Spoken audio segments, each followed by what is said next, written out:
ఏ రీతిగా ప్రవర్తిస్తున్నావు? సమస్య వచ్చినప్పుడు ఎలా ప్రవర్తిస్తున్నావు? చక్కగా నీ ఆత్మీయ స్థితి అద్దములో చూసినట్టుగా నీకు కనబడుతుంది. ఇబ్బందికరమైన పరిస్థితులు వచ్చినప్పుడు అల్ప విశ్వాసముతో కూడిన మాటలు, అల్ప విశ్వాసంతో కూడినటువంటి ఆలోచనలు, అల్ప విశ్వాసంతో కూడిన జీవిత విధానం నువ్వు కనపరుస్తున్నావంటే నీ అంతరంగములో అల్ప విశ్వాసం ఉందని అర్థం. ఆనాడు శిష్యులు యేసయ్య పక్కనే ఉన్నారండి, యేసయ్యతోనే నడుస్తున్నారండి, యేసయ్యతోనే ప్రయాణం చేస్తున్నారండి. అంతరంగములో అల్ప విశ్వాసం ఉంది. అంతరంగములో సమస్య వచ్చినప్పుడు భయపడే స్థితి ఉంది. పైకి మాత్రం యేసయ్యతో ఉన్నట్టుగా ఉంది, కానీ అంతరంగములో యేసయ్య యందలి విశ్వాసము లేదా, నమ్మకము లేదు.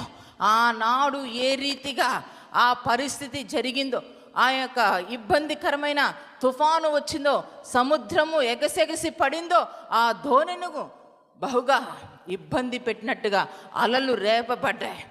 అప్పుడే అసలు సిసలైన ఆత్మీయత బయటకు వచ్చింది శిష్యుల్లో నుంచి. ఈరోజు మీ జీవితాలు కూడా అలానే ఉన్నాయి కదా. ఇబ్బందికరమైన పరిస్థితిలో మందిరానికి రాబుద్ధి పుట్టాలా, మందిరంలో వచ్చిన వాక్యము వినబుద్ధి పుట్టాలా.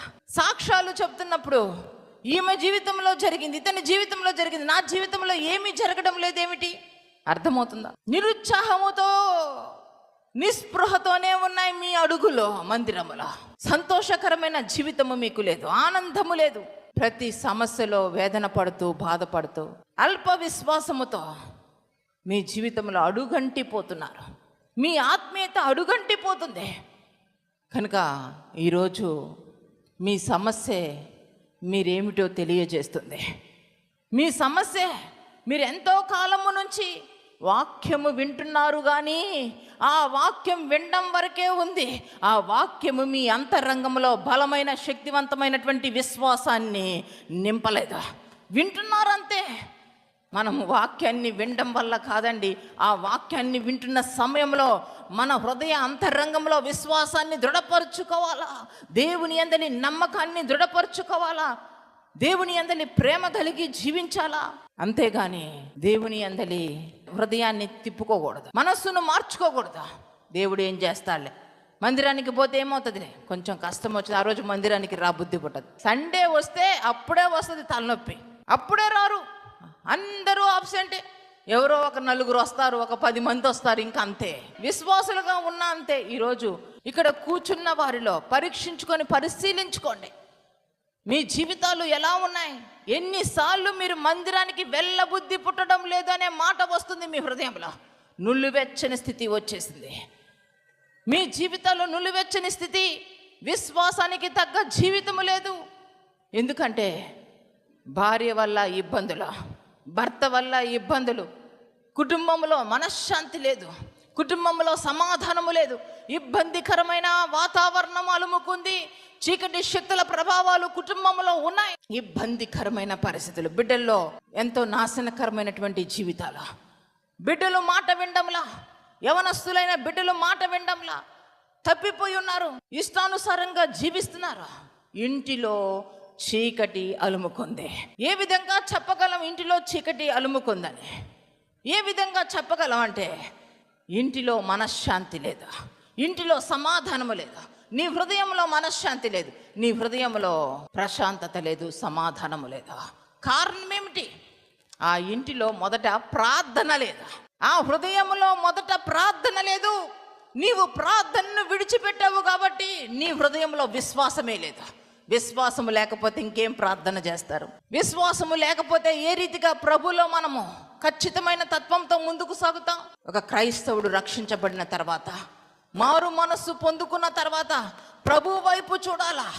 ఈరోజు చాలామందికి మారు మనస్సు అనుభవం పొందుకున్న తర్వాత, బాప్తిజం తీసుకున్న తర్వాత ఏ వైపుకి అడుగులు వేయాలో తెలీదా? బాప్తిజం తీసుకునే అంతవరకే ఆత్మీయత అనుకుంటారు. బాప్తిజం తీసుకున్నామంటే నీళ్ళల్లో ముంచామండి, నీళ్ళల్లో మునిగాం కాబట్టి నిత్య జీవం అంటే. నీళ్ళల్లో మునిగితే నిత్య జీవం ఏమిటండి? ఏసే మార్గము, ఏసే సత్యము, ఏసే జీవము. ఏసైను మనము వెంబడించాలా. ఏ రీతిగా ఏసైని వెంబడించాలా? ఏసయ్య మాటల ప్రకారము జీవించడమే ఏసయ్యను వెంబడించడం. కనుక ఈరోజు మీ జీవితాల్లో ప్రార్థన జీవితాన్ని కోల్పోయినారు. అవిశ్వాసమైన హృదయము వచ్చేసింది. ఆ విశ్వాసమైనటువంటి హృదయాన్ని ఏమంటున్నారంటే విశ్వాసము లేని దుష్ట హృదయంగా మారించుకున్నారు. మారిపోయింది. ప్రార్థన ఉండాలా. కుటుంబాల్లో నువ్వు ప్రభువుని విశ్వసించడం వల్ల నువ్వు పరలోకానికి వెళ్ళావు. నిత్యము ప్రభువుని కలిగి జీవించాలా. మరణించేంత వరకు కూడా ప్రభువుని మనము విడిచిపెట్టడానికి వీల్లేదు. మరణించినంత వరకు కూడా యేసయ్యను విడిచిపెట్టడానికి వీల్లేదు. ప్రభు ఎడల దృష్టి కలిగి మనం ముందుకు సాగేవారిగా ఉండాలా. అంత్య దినాల అపాయకరమైన రోజులు. ఇష్టానుసారంగా జీవించారంటే, దేవుని యందలి భయము భక్తి లేకుండా జీవించారంటే మీరు నరకానికి చేరతారా? నరకము బహు ఘోరమైనది. అగ్ని ఆరదు, పురుగు చావదు, నిత్యము కాలిపోవలసిందే. ఎంత భయంకరం. మందిరానికి వచ్చేవారందరూ పరలోకానికి వెళ్ళరండి. మందిరానికి రావడం వల్లనే ఉపయోగం ఏమీ లేదండి. మనస్సును మార్చుకోవడంలో గొప్ప శక్తి ఉంది.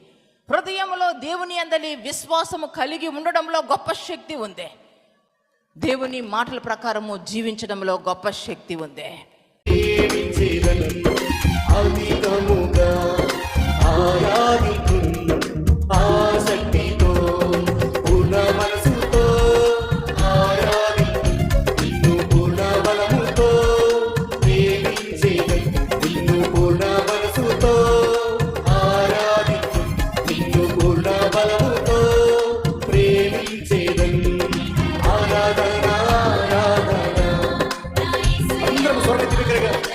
మనస్ఫూర్తిగా ఆరాధించేద్దామా?